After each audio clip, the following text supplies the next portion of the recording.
Hello. Very good evening friends. या आपल्या partnership final अकाउंटच्या कंटिन्युएशनमध्ये आज आपण पुढचा आपला प्रॉब्लेम बघणार आहे, जो 12वीचं जे आपलं नवीन पुस्तक आलेलं आहे त्यामधला आहे प्रॉब्लेम नंबर 2. आणि हा जो प्रॉब्लेम आहे हा तुम्हाला तुमच्या पुस्तकामध्ये, ह्या नवीन पुस्तकामध्ये पेज नंबर 27वर इथं दिलेला आहे. तर व्हिडिओला सुरुवात करण्यापूर्वी मी तुम्हा सगळ्यांना विनंती करेन की हा चॅनल जर तुम्ही सबस्क्राईब केलं नसेल तर चॅनल सबस्क्राईब करा आणि आपल्या सगळ्या मित्रांपर्यंत हा व्हिडिओ सगळ्यांना शेअर करा, सगळ्यांना गरजू लोकांना तो पोहोचवा. तर प्रॉब्लेम जो आहे तो आपला फायनल अकाउंटचा आहे, जो आपण मागच्या वेळेला बघितलेला होता त्याच कंटिन्युएशनमधला आहे. म्हणजे तशाच स्वरूपाचा तुम्हाला इथं फॉर्मॅट आपल्याला रेडी हवा आहे, जो इथं मी आखून ऑलरेडी घेतलेला आहे. ज्यामध्ये आपण ट्रेडिंग अकाउंट काढणार आहे, त्यानंतर प्रॉफिट अँड लॉस अकाउंट आपण इथं काढणार आहे आणि त्यानंतर इथं आपण लास्टला बॅलन्स शीट याची प्रिपेअर करणार आहे. तुम्ही सुद्धा जेव्हा प्रॉब्लेम सोडवाल त्यावेळेला पहिल्यांदा प्रॉपर प्रॉब्लेम आखून घ्या फॉर्मॅटनुसार व्यवस्थित, आणि त्यानंतरच प्रॉब्लेम जो आहे तो सोडवायला सुरू करा. तर बघूया पहिल्यांदा आपण प्रॉब्लेम इथं काय दिलाय. बघा, प्रॉब्लेम नंबर 2 जो तुम्हाला स्क्रीनवर दिसतोय. From the following trial balance and adjustments given below you are required to prepare a trading account, profit and loss account for the year ended 31 March 2019 and balance sheet on that date in the books of Shilpa and Katrina. Okay, तर 2 partner आहेत. एकीचं नाव आहे शिल्पा, दुसरीचं नाव आहे कॅटरीना, आणि या दोघींच्या बिझनेसचा जो trial balance आहे हा तुम्हाला इथं दिलेला दिसतोय. तर या ट्रायल बॅलन्सवरनं आणि खाली दिलेल्या ॲडजस्टमेंटवरनं तुम्हाला फायनल अकाउंट हे बनवायचं. तर बेसिकली ज्या पद्धतीनं आपण दररोज बघतोय, पहिल्यांदा यातल्या ॲडजस्टमेंट कुठल्या दिल्यात बघून घेऊया. ज्याला ॲडजस्टमेंट आहे ते आपण टिक मार्क करून घेऊ आणि त्यानंतर जो प्रॉब्लेम आहे तो पाहू. ॲडजस्टमेंट नंबर 1 बघा. The stock in hand was valued at 58,000 on 31 March 2019. आता तारखेवरून तुम्हाला लक्षात येते की हा क्लोजिंग स्टॉक आहे 31 मार्च 2019 म्हणजे, आणि हा क्लोजिंग स्टॉकची व्हॅल्यू इथं दिलेली आहे तुम्हाला 58,000. ओके, रेग्युलर ॲडजस्टमेंट आहे, याला काही टिकमार्क करण्याची गरज नाही. नंबर 2, आउटस्टँडिंग एक्सपेन्सेस त्यामध्ये दिलेत रॉयल्टीज 1500, वेजेस 800. ओके, रॉयल्टीज तुम्हाला इथं 1500 रुपये आउटस्टँडिंग आहे सांगितले, आणि वेजेस. ओके, या 2 ज्या गोष्टी आहेत रॉयल्टीज आणि वेजेस, हे आपण त्यावेळेला ॲडजस्टमेंट आल्यानंतर पाहू. Okay, number 3, salaries paid in advance to staff 2000. Okay, salaries paid in advance. आता इन ॲडव्हान्स या शब्दाचा अकाउंटिंगच्या लँग्वेजमध्ये अर्थ होतो की प्रीपेड आहेत. तर सॅलरीज किती प्रीपेड आहेत, तर 2000 रुपये सॅलरीज प्रीपेड आहेत म्हणून सांगितले. तर सॅलरीला एक ॲडजस्टमेंट आहे. ओके, नेक्स्ट आहे number 4, create a provision for bad debts 1000. Bad debt सांगितलेत 1000 रुपये and doubtful debts 3% on sundry debtors, आणि त्याच्यावर RDD क्रिएट करायला सांगितलं 3%. ओके, तर ही बॅड डेट्स आणि RDDची ॲडजस्टमेंट आपण दरवेळेला कॅल्क्युलेट करतो ती डेटर्सवर, ती या पद्धतीनं या प्रॉब्लेममध्ये सुद्धा आपण करून घेऊया.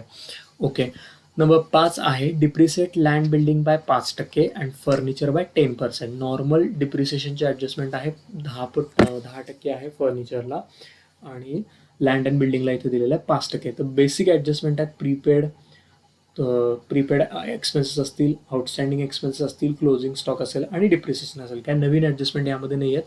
प्रॉब्लेम आत्ता सुरुवातीला तरी आपल्याला तो इझी दिसतो, आपण तो सोडवायला इथं सुरू करू. ओके, सो पहिल्यांदा पोस्टिंग बघूया. पहिल्यांदा डेबिट साईड बघा. पहिल्यांदा पॉईंट दिलेला आहे land and building. Okay, land and building ही तुमची काय आहे, तर लँड अँड बिल्डिंग ही तुमची फिक्स्ड असेट आहे. Okay, so land and building आपल्याला फिक्स असेटला लिहावं लागेल, आणि याला एक ॲडजस्टमेंट आहे तर ते आपण इनरला लिहूया. लँड अँड बिल्डिंग 37,800 रुपये.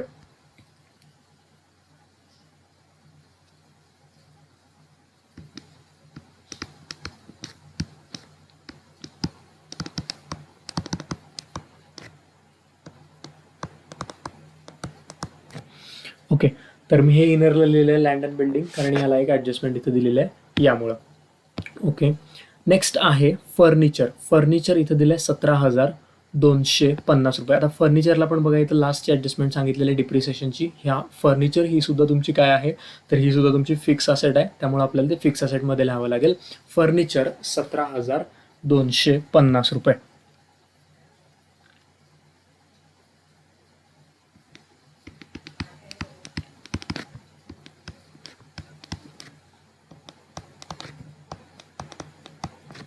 ओके, फर्निचर आपण इथं लिहिलेले आहेत 17,250. नेक्स्ट पॉईंट आपण लक्षात घेतला. पुढं आहेत डेटर्स 40,000 रुपये. आता बघा डेटर्स ही तुमची काय आहे, तर डेटर्स ही तुमची करंट असेट आहे आणि या डेटर्सला दोन ॲडजस्टमेंट आहेत, एक बॅड डेट्सची आणि दुसरी RDDची. तर हे आपण पहिल्यांदा इनरला लिहून घेऊया. Current असेटमध्ये debtors 40,000.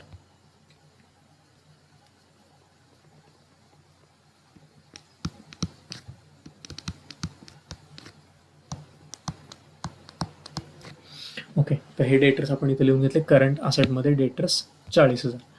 नेक्स्ट आहेत यामध्ये दिलेला पॉईंट, तो आहे स्टॉक आणि त्याच्या पुढे कंसामध्ये तारीख तुम्हाला दिसते बघा, 1/4/2018. आता 1/4 म्हणजे 1 एप्रिल आणि 1 एप्रिल म्हणजे अकाउंटिंगचं वर्ष आपलं जे आहे ते इथं सुरू होतं. तर यानुसार हा आपला काय झाला, तर ओपनिंग स्टॉक झाला 65,000 रुपये. ओपनिंग स्टॉक जो लिहितो तो आपण लिहितो ट्रेडिंग अकाउंटच्या डेबिटला. तिथे येईल opening stock 65,000.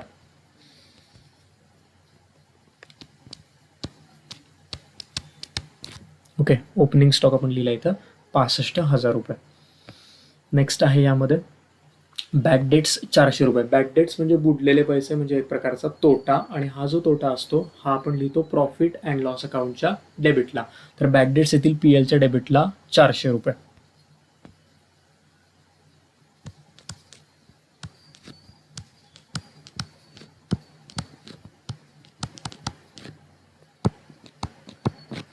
To bad dates लिहिले आपण इथं 400 रुपये.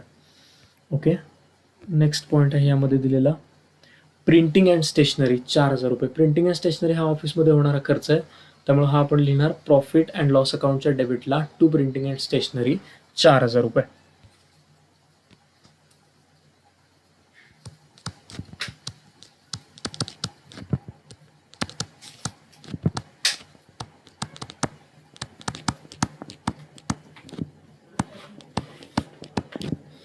ओके, प्रिंटिंग अँड स्टेशनरी इथं कंप्लीट झालं आपलं लिहून 4,000 रुपये. ओके, नेक्स्ट यानंतर आहेत वेजेस 3,000 रुपये आणि इथं वेजेसला एक आउटस्टँडिंगची ॲडजस्टमेंट दिलेली आहे. आता वेजेस हा खर्च आपण लिहित असतो ट्रेडिंग अकाउंटच्या डेबिटला, कारण हा खर्च आहे उत्पादनाशी रिलेटेड, फॅक्टरीशी रिलेटेड म्हणून. तर वेजेस लिहिणार आपण ट्रेडिंग अकाउंटच्या डेबिटला टू वेजेस 3,000 रुपये.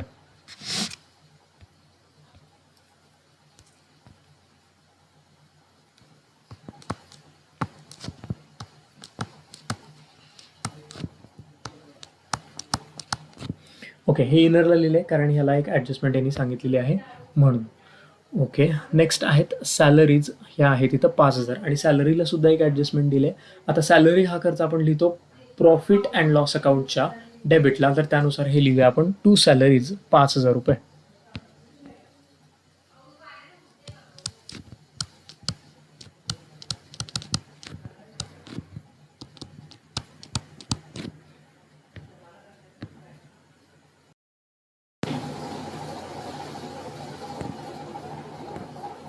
ओके, आता यानंतर तुम्हाला पुढचा पॉईंट दिलेला आहे तो आहे सॅलरीज. नंतर दिलेला आहे तुम्हाला कॅरेज इनवर्ड, सॅलरीज दिलेत 5,000 रुपये. सॅलरीज आपण लिहिल्या. ओके, सॅलरीज इनरला लिहिल्यात आपण 5,000 रुपये. यानंतर दिलेलं आहे कॅरेज इनवर्ड आणि कॅरेज इनवर्ड तुम्हाला दिलेलं आहे 4,000 रुपये. आता कॅरेज इनवर्ड जेव्हा येतं तेव्हा ते आपण घेतो ट्रेडिंग अकाउंटच्या डेबिटला.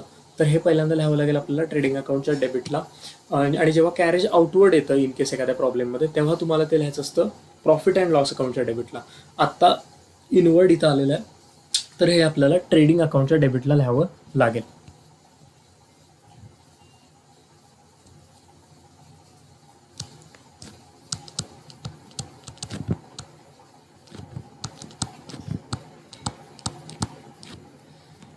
ओके, कॅरेज इनवर्ड अमाऊंट दिलेली आहे इथं 4,000 रुपये.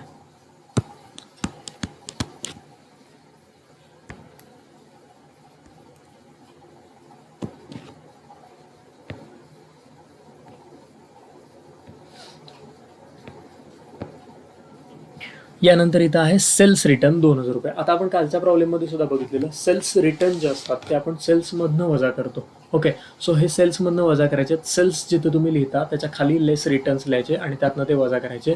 सेल्स आपण लिहित असतो ट्रेडिंग अकाउंटच्या क्रेडिटला, तर त्यातनं हे वजा. तर सेल्समधनं हे रिटर्न्स दिलेले आहेत 2,000, ते वजा करू.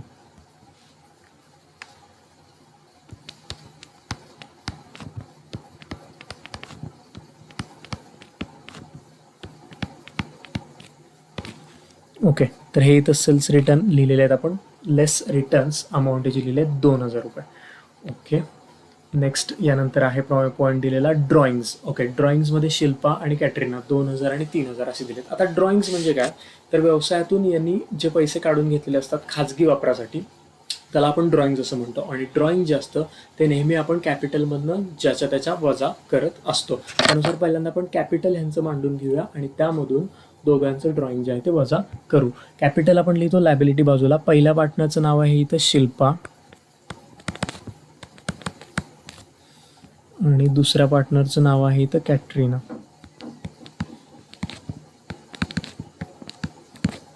ओके, आता ह्यातनं ड्रॉइंग्स हे वजा करूया. इथं ह्याला म्हणू पहिल्यांदा लेस ड्रॉइंग्स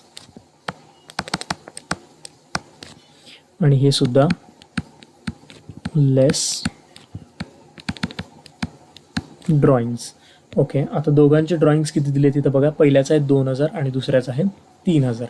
ओके, पहिल्याचं इथं लिहितो 2,000 रुपये आणि दुसऱ्याचं इथं लिहितो 3,000 रुपये. ओके, तर हे ड्रॉइंग्स आपण कॅपिटल जे आहे त्यातनं ती काय करायचे तुम्हाला वजा करायचे. आता कॅपिटल इथं आत्तापर्यंतच्या पोस्टिंगमध्ये आपल्याला आलेलं नाही आहे अजून. ज्या वेळेला ते येईल त्यावेळेला आपण ते त्यातनं प्रॉपर वजा करून घेऊया. ओके, नेक्स्ट पॉईंट यामध्ये काय दिलं आहे बघा, डिस्काउंट 2,030 रुपये. आता बघा ही बघतो ती आपण डेबिट साईड बघतोय आणि डेबिट साईडला आलेल्या गोष्टी एकतर खर्च असतात, एकतर एक्सपेन्सेस असतात किंवा एकतर त्या तुमच्या असेट असतात. आता डिस्काउंट हा तुमचा खर्च आहे त्यामुळे हा जो डेबिटला आलेला डिस्काउंट आहे तो PLच्या डेबिटला लिहायचा आहे. डिस्काउंट देण्याचं काम वगैरे सगळं सेल्स डिपार्टमेंटकडून वगैरे होत असतं, ऑफिसमधून होत असतं. त्यामुळं आपण हा खर्च रेकॉर्ड करणार आहे प्रॉफिट अँड लॉस अकाउंटच्या डेबिटला. टू डिस्काउंट 2,030 रुपये.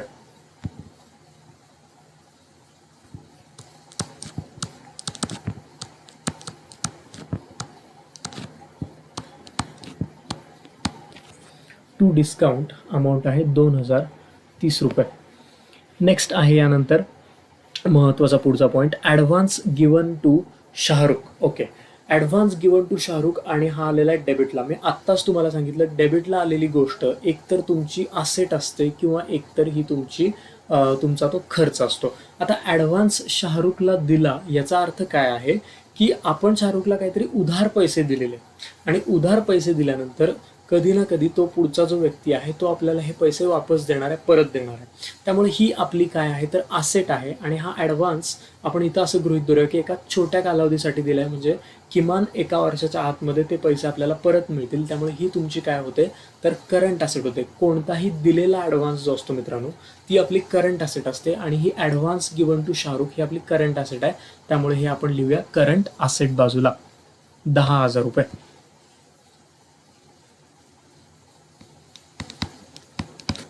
ॲडव्हान्स गिवन टू इथं लिहू शाहरुख SRK. अमाऊंट आहे याची 10,000 रुपये. ती मी इथं आउटरला लिहिलेली आहे. ओके, तर हे संपलेलं आहे इथं. नेक्स्ट पुढचा पॉईंट यामधलं काय दिलेलं आहे तर बघूया. पुढचा पॉईंट आहे 2 पॉईंट सिमिलर आहेत एकदम. बघूया, कॅश इन हँड आणि cash at bank. Cash in hand म्हणजे हातामध्ये असलेली रोख रक्कम आणि कॅश ॲट बँक म्हणजे बँकेच्या खात्यावर असलेली रक्कम. या दोन्ही सुद्धा तुमच्या आहेत करंट असेट आणि ह्या करंट असेटमध्ये लिहिणार आहे कॅश इन हँड पहिल्यांदा दिले 20,000. ओके,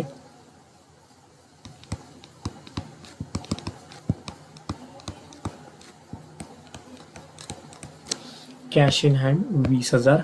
नेक्स्ट इथं दिलेली आहे कॅश ॲट बँक 8,000. ओके, तर कॅश ॲट बँक ह्यानंतर 8,000 आहे, ते पण इथंच येईल.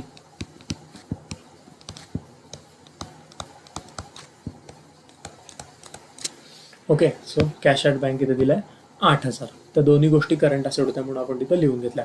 नेक्स्ट आहेत इंटरेस्ट. आता बघा व्याज आणि हे डेबिटला आले म्हणजे आपण दिलेलं व्याज आहे, खर्च आहे आपला. तर हा जो खर्च आहे तो ऑफिसमधून होत असतो त्यामुळे हा आपण प्रॉफिट अँड लॉस अकाउंटच्या डेबिटला लिहायचा.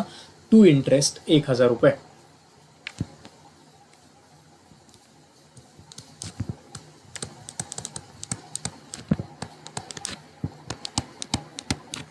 ओके, हे आपण इथं लिहिलेलं आहे टू इंटरेस्ट 1,000.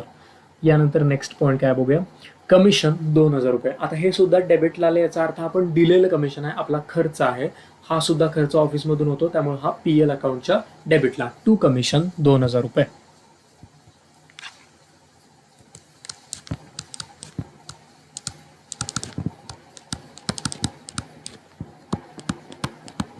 ओके, तर हा लिहिला PL अकाउंटच्या डेबिटला 2 कमिशन 2000 रुपये.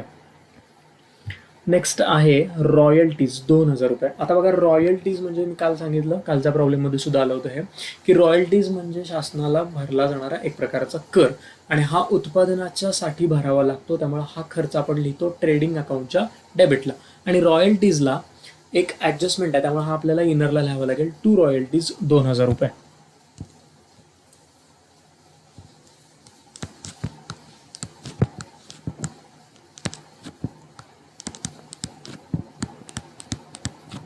टू रॉयल्टीज इथं लिहिलेलं आहे 2000 रुपये. ओके, नेक्स्ट आहे परचेसेस 50,000. ओके, परचेस आपण लिहितो ट्रेडिंग अकाउंटच्या डेबिटला, त्यानुसार इथं लिहूया ट्रेडिंग अकाउंटच्या डेबिटला 2 परचेसेसच्या समोर इनरला 50,000 रुपये. परत यामधून रिटर्न्स येतील नक्कीच, ते आपल्याला त्यावेळेला वजा करावे लागतील, म्हणून हे आत्ता लिहिताना मी इनरला लिहिलेलं आहे. ओके, तर हे झालं डेबिट साईडचं पोस्टिंग. बघा, क्रेडिट साईड बघूया आता. पहिल्यांदा दिलेलं आहे यामध्ये शिल्पा आणि कॅटरिनाचं कॅपिटल. ओके, दोघांचे कॅपिटल इथं समान दिसते 45,000. कॅपिटल आपण लिहितो लॅबिलिटी बाजूला, तर ते लॅबिलिटी बाजूला इथं दोघांचं लिहून घ्या 45 आणि 45.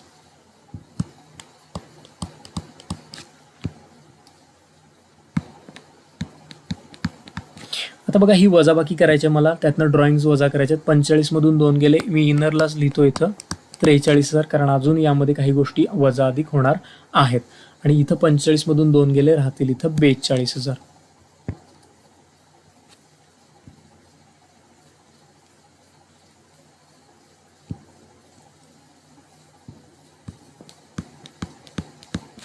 ओके, सो ह्या दोन्ही गोष्टी मी इथं लिहिलेल्या आहेत. एक तर पहिल्यांदा कॅपिटल लिहिलं आणि त्यामधनं ड्रॉइंग्स जे आहेत ते आपण इथं वजा करून घेतलेले आहेत. ओके, नेक्स्ट पॉईंट यामधला आहे काय बघूया. बिल्स पेएबल 17,500 रुपये. बिल्स पेएबल म्हणजे तुम्ही उसनवारी किंवा जे तुमचं लोकांचं देणं आहे, बिल जे पे करायचे आहेत त्या गोष्टी येतात, आणि ही तुमची करंट लॅबिलिटी आहे. तर हे करंट लॅबिलिटीला तुम्हाला लिहायचं बिल्स पेएबल 17,500 रुपये.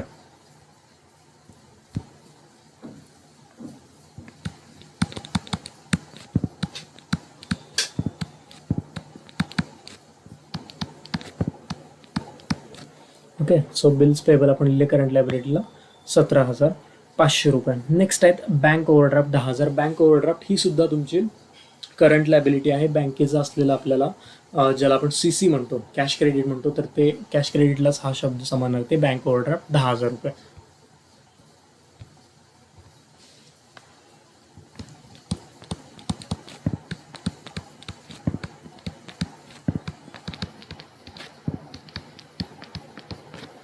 ओके, सो हे आपण इथं दोन्ही गोष्टी या करंट लॅबिलिटीमध्ये लिहून घेतलेल्या आहेत. ओके, नेक्स्ट पॉईंट आहे यामध्ये परचेस रिटर्न 1,480 रुपये. ओके, परचेस रिटर्न हे तर तुम्हाला सगळ्यांना समजत असेल. परचेसमधनं आपल्याला वजा करायचे आहेत 1,480 रुपये.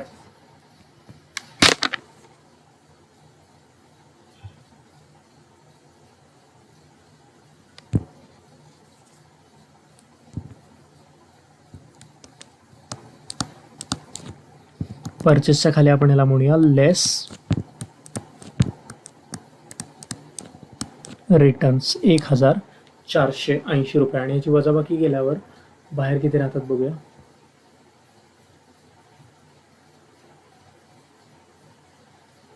इथे राहतात 48,520 रुपये आउटरला. ओके, सो काय केलं आपण, परचेसेस ऑलरेडी आधी लिहिलेले होते, त्यामधून आत्ताचे जे रिटर्न्स आले ते फक्त यामधनं काय करून घेतले आपण, वजा करून घेतले. राहिलेली रक्कम आउटरला लिहिलेली आहे. ओके, नेक्स्ट आहे यामध्ये सन्ड्री क्रेडिटर्स 22,000. आता तुम्हाला सगळ्यांना समजलं असेल, क्रेडिटर्स ही आपली करंट लॅबिलिटी आहे आणि ते आपल्याला लॅबिलिटी बाजूला लिहायचे आहे. क्रेडिटर्स 22,000 रुपये.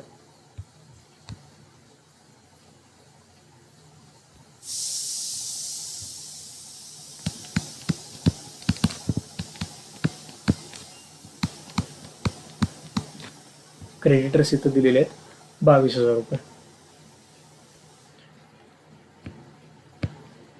नेक्स्ट पॉईंट आहे बँक लोन 15,000 रुपये. आता बँक लोन जे आहे हे सुद्धा आपल्याला समजतं की कर्ज आहे, आपलं लॅबिलिटी बाजूला येणार, ही पहिली गोष्ट. आणि हे आपण असं गृहीत धरू की दीर्घ मुदतीचं कर्ज आहे, त्यामुळे हे आपण लॉंग टर्म लॅबिलिटीमध्ये लिहूया. बँक लोन 15,000 रुपये.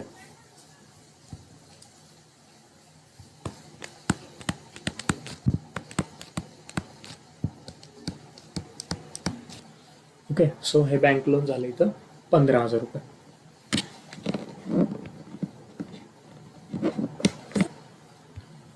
नेक्स्ट पॉईंट इथं आहे इंटरेस्ट रिसिव्ड 1500 रुपये. आता बघा इंटरेस्ट रिसिव्ड म्हणजे काय, तर इंटरेस्ट तुम्हाला मिळाला. क्रेडिट साईडला ज्या गोष्टी येतात त्याबरोबर डेबिटच्या अपोजिट, म्हणजे एकतर त्या तुमचं कर्ज असतात किंवा एकतर ते तुमचं इन्कम असतं. आता इंटरेस्ट रिसिव्ड म्हणजे इंटरेस्ट तुम्हाला मिळालाय, व्याज तुम्हाला मिळालं, हा तुमचा उत्पन्न, हे तुमचं उत्पन्न आहे. आणि उत्पन्न जे आहे ते तुम्ही लिहिता प्रॉफिट अँड लॉस अकाउंटच्या क्रेडिटला, कारण ते आपलं इनडायरेक्ट इन्कम आहे. ओके, तर इंटरेस्ट रिसिव्ड तुम्हाला लिहायचं आहे पीएलच्या क्रेडिटला 1500 रुपये.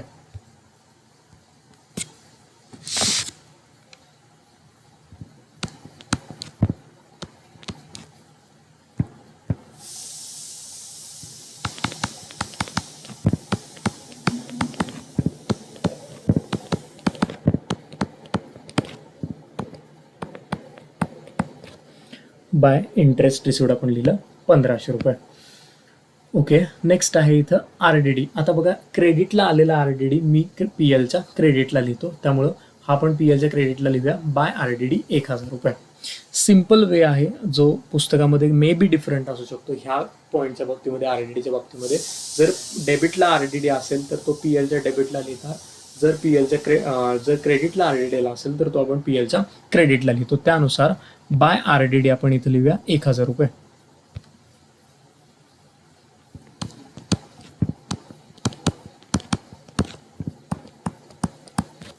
ओके, लास्ट पॉईंट यामध्ये आहे सेल्स 1,20,000. तुम्हाला सगळ्यांना माहिती आहे सेल्स जे लिहितो आपण ते लिहितो ट्रेडिंग अकाउंटच्या क्रेडिटला, त्यानुसार बाय सेल्स 1,20,000 रुपये.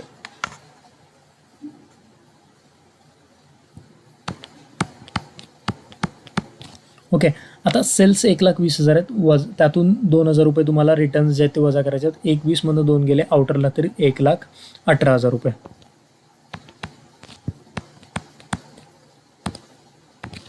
ओके, सो आउटरला लिहिले 1,18,000. सो आय होप तुम्हाला पोस्टिंग जे आहे ते प्रॉपर समजलं असेल. ॲडजस्टमेंट आपण आता बघायचेच आहेत. पोस्टिंगमध्ये मला वाटत नाही काही शंका असतील, कारण एकदम बेसिक गोष्टी होत्या ज्या आपण दर प्रॉब्लेममध्ये, प्रत्येक प्रॉब्लेम बघा तुम्ही 80% प्रॉब्लेम हा समान असतो. एखाद दुसरी गोष्ट त्यामध्ये नवीन असते. स्ट्रक्चर एकदा समजलं, प्रॉब्लेम विचारला कसा जातो आणि तो सोडवायचा पॅटर्न कसा आहे हे तुम्हाला समजलं की त्यामध्ये काहीही अवघड गोष्ट इथं नाही.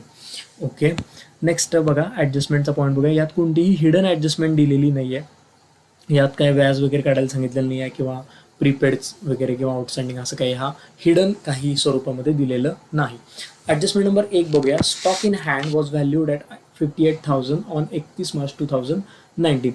ओके, सो क्लोजिंग स्टॉक सांगितलं आहे तुम्हाला 58,000. आता प्रत्येक ॲडजस्टमेंटची पहिली गोष्ट 2 इफेक्ट येतात, त्यानुसार क्लोजिंग स्टॉकचा पहिला इफेक्ट येईल ट्रेडिंग अकाउंटच्या क्रेडिटला बाय क्लोजिंग स्टॉक 58,000. ऑलरेडी मी इथं लिहिलं आहे, त्यासमोर लिहितो आउटरला 58,000. ओके, आणि याचा क्लोजिंग स्टॉकचा दुसरा इफेक्ट येतो करंट असेटमध्ये closing stock 58,000.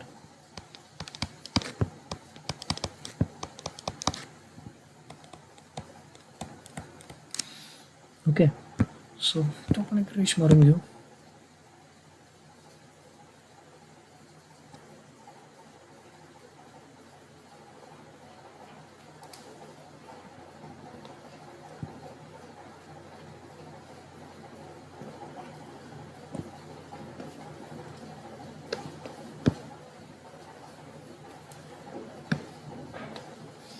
Okay, so closing स्टॉकचे बघा 2 इफेक्ट केले. पहिला इफेक्ट केला ट्रेडिंग अकाउंटच्या क्रेडिटला आणि दुसरा इफेक्ट मी केला करंट असेटमध्ये.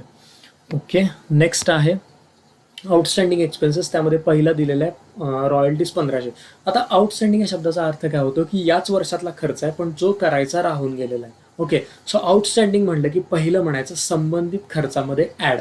रॉयल्टीजमध्ये म्हणलेलं आहे 1500, तर रॉयल्टीजमध्ये पहिल्यांदा 1500 ॲड करायचे. ॲड आउटस्टँडिंग 1500 रुपये.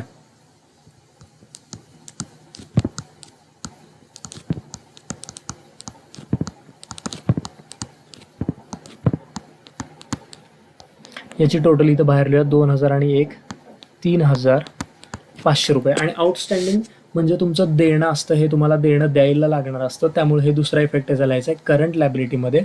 त्यात करंट लायबिलिटीमध्ये आपण हेडिंगला टाकूया आउटस्टँडिंग एक्सपेन्सेस, ज्यामध्ये नंबर 1 तुम्हाला दिले रॉयल्टीज, त्याची अमाऊंट इथं लिहितो मी 1500. दुसरा एक पॉईंट दिला, त्यामुळे हे या स्वरूपात आपण याची मांडणी केलेली आहे. दुसरा दिला आहे वेजेस 800 रुपये. वेजेस 800 म्हणजे वेजेसमध्ये सुद्धा 800 रुपये तुम्हाला ॲड करायचे आहेत. वेजेसच्या खाली ॲड आउटस्टँडिंग 800.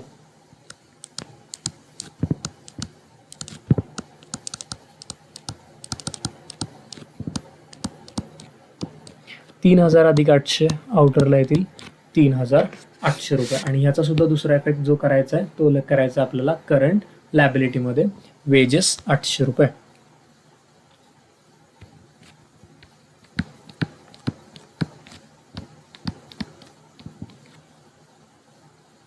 आउटरला याची टोटल येईल 2300 रुपये. ती आपण इथं लिहिलेली आहे. ओके, सो 2 इफेक्ट तुम्हाला समजले असतील. पहिली गोष्ट आउटस्टँडिंग म्हणलं की संबंधित खर्चामध्ये ॲड, आणि दुसरा इफेक्ट त्याचा देणं म्हणून करंट लायबिलिटीमध्ये. तर हे 2 इफेक्ट आपण इथं करून घेतलेले आहेत. Number 3, salaries paid in advance to staff 2000 रुपये. सॅलरी ज्या आहेत त्या स्टाफला 2000 रुपये ॲडव्हान्समध्ये दिल्यात, म्हणजेच त्या प्रीपेड आहेत. प्रीपेड आहेत म्हणजेच परत आपण त्याला मराठीत असं म्हणू शकतो की पुढच्या वर्षाचा पगार हा ॲडव्हान्समध्ये 2000 दिला. आता जे पुढच्या वर्षाचं असतं, जे प्रीपेड असतं, त्याचा पहिला इफेक्ट करायचा संबंधित खर्चामधून ते वजा करायचं. त्यामुळं सॅलरीजमधनं लेस प्रीपेड 2000. सॅलरीजच्या खाली लेस प्रीपेड अमाऊंट आहे 2000 रुपये.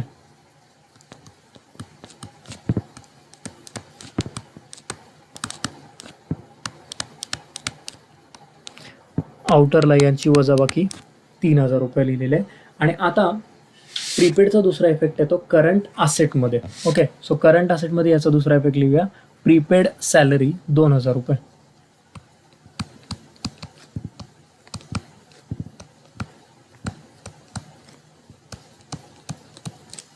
प्रीपेड सॅलरी 2000 रुपये. पुढं आहे नेक्स्ट ॲडजस्टमेंट बघूया. Create a provision for bad debts 1000 रुपये. 1000 रुपये तुम्हाला बॅड डेट सांगितलेले आहेत. पहिल्यांदा एवढ्यापुरते ॲडजस्टमेंट बघूया. बॅड डेट्स जे असतात त्याचा पहिला इफेक्ट करतो आपण डेटर्समधनं वजा. तर डेटर्समधनं वजा करू. लेस बॅड डेट्स 1000 रुपये. डेटर्सच्या खाली लेस बॅड डेट्स 1000 रुपये.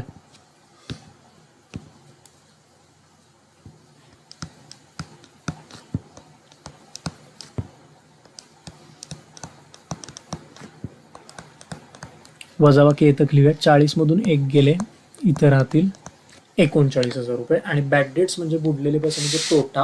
हा तोटा आपण लिहितो प्रॉफिट अँड लॉस अकाउंटच्या डेबिटला. तर ह्यानुसार इथं पी एलच्या डेबिटला मी लिहितो. याचा दुसरा effect to new bad debts amount इथं आहे याची 1000. To new bad debts amount आहे याची 1000. तर ही अर्धी ॲडजस्टमेंट यातली कंप्लीट झाली. पुढची अर्धी बघूया. And reserve for doubtful debts 3% on sundry debtors. आणि आता डेटर्सवर 3% तुम्हाला RDD क्रिएट करायला सांगितलं आहे. आता बघा, हे जे 39,000 राहिलेत ना, याच्या तुम्हाला 3% काढायचे आहेत. म्हणून इथं म्हणायचं पहिल्यांदा लेस RDD 3%. आणि 39,000च्या 3%. आता 39,000च्या 1% येतात 390. तर 3%ने किती येतील बघा, हे येतील इथं 1170 रुपये. तेवढे तुम्हाला वजा करायचे आहेत त्यातनं. 1170 वजा 39,000. तर इथं बाहेर राहतात 37,830 रुपये.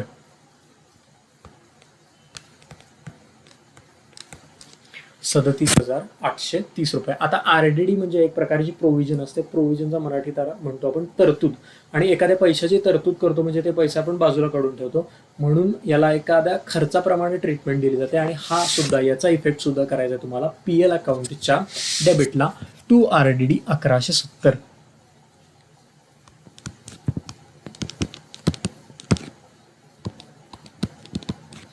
To RDD 1170. तर हे आपले 2 इफेक्ट या ॲडजस्टमेंटचे सुद्धा इथं कंप्लीट झालेले आहेत.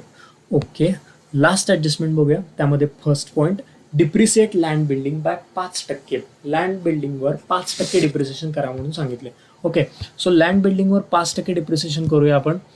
5% काढूया लँड बिल्डिंगचा. पहिल्यांदा लँड बिल्डिंगच्या खाली लिहितो आपण less depreciation at the rate 5%.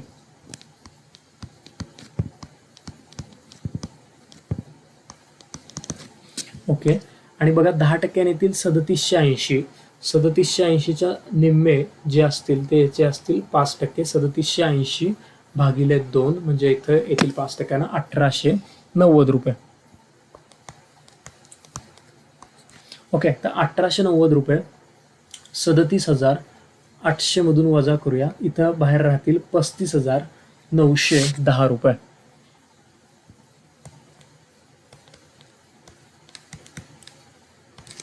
Okay. हे बाहेर राहिले लिहिलेलं आहे आपण आउटरला 35,910 रुपये. आणि इथं फर्निचर ह्याची पण ॲडजस्टमेंट पहिला करून घेऊ आणि मग दुसरा इफेक्ट करू. फर्निचरला डिप्रिसिएशन तुम्हाला सांगितलेलं आहे 10%. तर फर्निचरला 10% काढूया. लेस डिप्रिसिएशन ॲट द रेट 10%.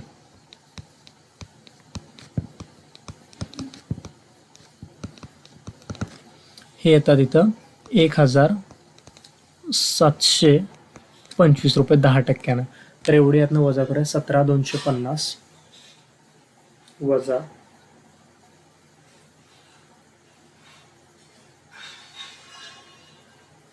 17,250 वजा 1,725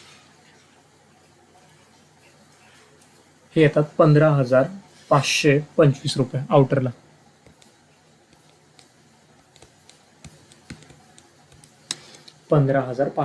आता बघा डिप्रिसिएशन हा सुद्धा आपण एक खर्च समजतो आणि डिप्रिसिएशनचा दुसरा इफेक्ट तुम्हाला करायचा आहे प्रॉफिट अँड लॉस अकाउंटच्या डेबिटला.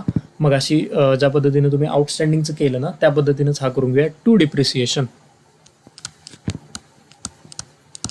ज्यामध्ये पहिल्यांदा इथं आहे लँड अँड बिल्डिंग 1890.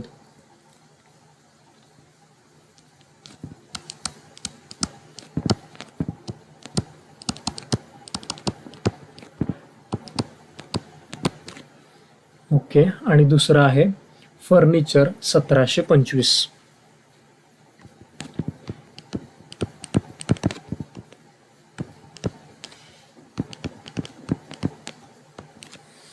या दोघांची जी टोटल आहे ती आपण बाहेर लिहूया. 1890 अधिक 1725 हे येतात इथं 3,615 रुपये.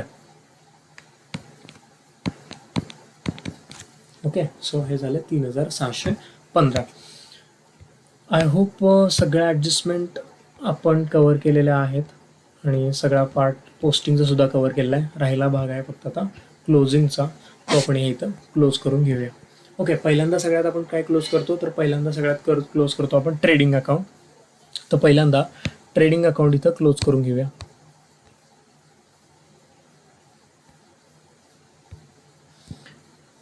ट्रेडिंग अकाउंटच्या क्रेडिट साईडची पहिल्यांदा आपण इथं टोटल करून घेऊया. 1,18,000 अधिक 58,000 टोटल होते 1,76,000 रुपये.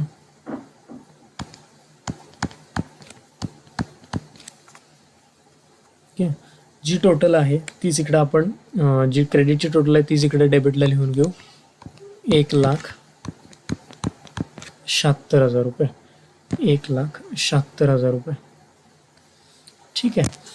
त्यानंतर 1,76,000 मधून ही डेबिट साईड आहे ती वजा पूर्णपणे त्यातनं वजा करू. वजा 65,000 वजा 48,520 वजा 3,800 वजा 4,000 वजा 3,500.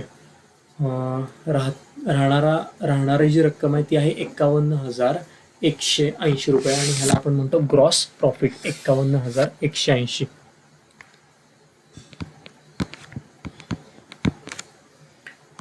To gross profit 51,180. आणि ग्रॉस प्रॉफिटचं दुसरं पोस्टिंग करतो आपण प्रॉफिट अँड लॉस अकाउंटच्या क्रेडिटला बाय ग्रॉस प्रॉफिट 51,180 रुपये. ओके. आता पी एल अकाउंटची टोटल करूया दोन्ही बाजूची. पहिल्यांदा क्रेडिट बाजूची टोटल मोठी येते त्यामुळे पहिल्यांदा क्रेडिट बाजूची टोटल करून बघूया. 51,180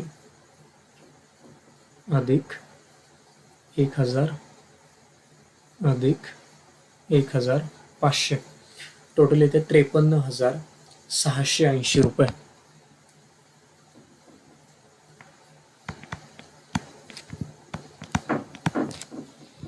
ओके, 53,680 आणि ह्या 53,680 मधनं डेबिट साईड तुम्हाला आता वजा करायचे.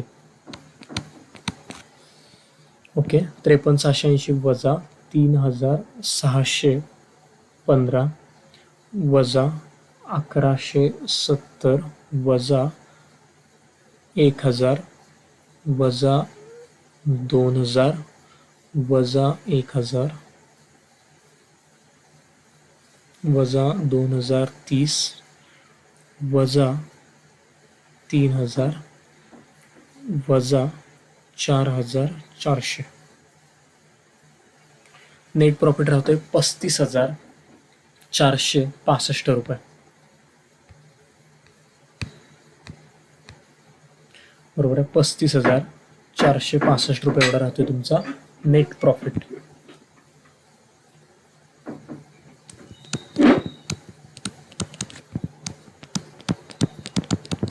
आणि हा जो नेट प्रॉफिट आहे मित्रांनो तो 2 पार्टनरचा आहे. शिल्पा आणि कॅटरीना ह्या दोघांचा मिळून एवढा आहे. तो कसा वाटायचा आहे, त्यांनी काय दिले याविषयी 2 मिनिटात बघूया. पहिल्यांदा ह्याची टोटल लिहून घेऊ. शिल्पा आणि कॅटरीनाचं टोटल मिळून नेट प्रॉफिट होतो इथं 35,465.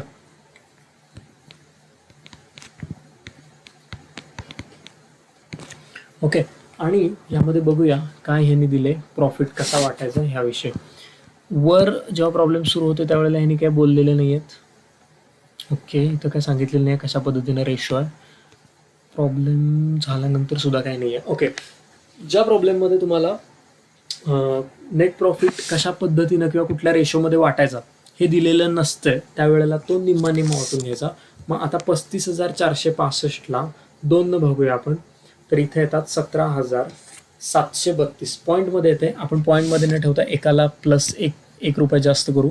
एकाला घेऊ 17,733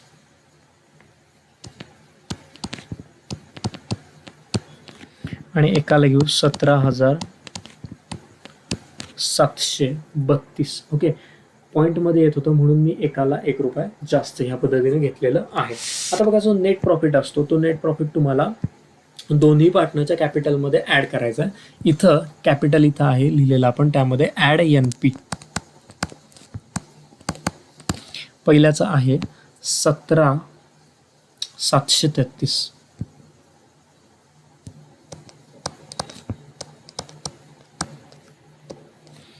ओके, ह्याची टोटल करूया. 733, 7 आणि 3 10, 0, हातच्याला 1, 4 आणि 1 5 आणि 1 6. ओके, हे कंप्लीट झालं. दुसऱ्याचं इथे ॲड करतो मी. ॲड नेट प्रॉफिट इथं आहे 17,732.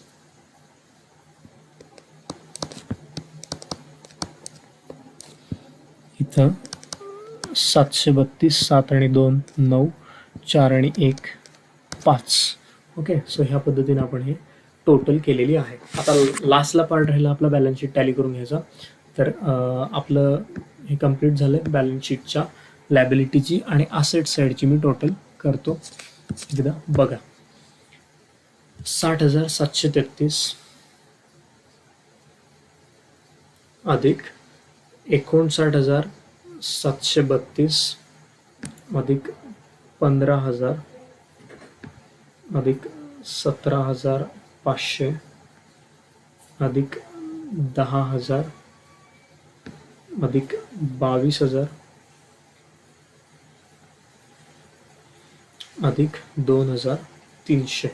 टोटल होती 1,87,265. ओके, 1,87,265.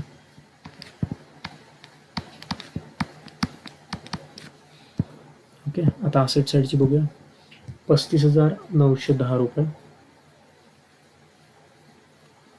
अधिक 15,525 अधिक 37,830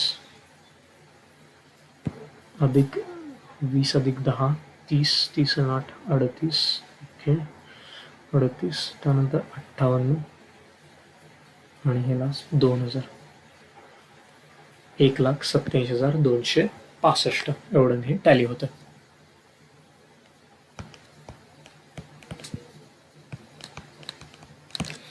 ओके सो हा प्रॉब्लेम आपला इथे ह्यानुसार टॅली होते. सो प्रॉब्लेम नंबर 2 जो होता नवीन पुस्तकामधला जो आहे तो आपण ह्या पद्धतीने इथं सॉल्व्ह करून घेतलेला आहे.